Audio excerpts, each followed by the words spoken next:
Бұл амал жасап атканыбызда, біз жақшы амал жасап атканыбызда, сөзсіз біздің кылып аткан амалыбызга шайтан аралашат.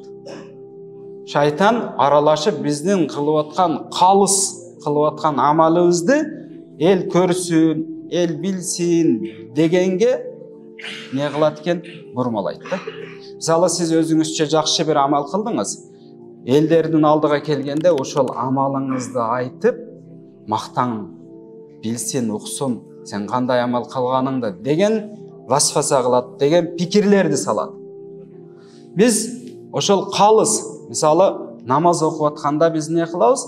Ниет кылдым, топтан намазынын 4 ракат парызын окуганга жүзүмдү кыблага бардым, калыс Алланын ыраазылыгы үчүн деп ниет кылабыз, туурабы? Ошол жердеги калыс деген сөздү туура түшүнүшүбүз керек.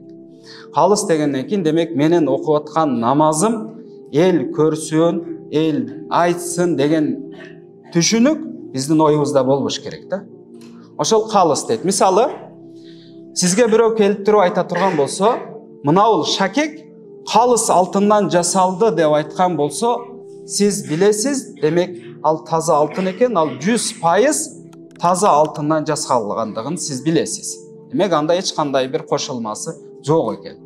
Эгер ага кошула турган болсо, жез же коло кошула турган болсо, ал 100%дык алтын сыпатыдан чыгып калат.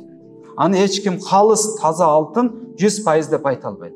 Ошол сыяктуу эле биздин кылган амалдарыбыз калыс Алла үчүн болбой калгандыгынын бир себеби рия деп коет, эл көрсүн десек, же болбосо эл айтсын, аланчы ушундай амал кылыптыр, аланчы ушундай бир мечит салдырыптыр, аланчы бир жака барып ушундай бир ажылык кылып келиптир, же болбосо ушундай бир амалдарды жасаптыр деп эл айтсын мени деген ниетте барып келсе же аткара турган болсо, анын кылган амалы калыс Алла үчүн болбой калды.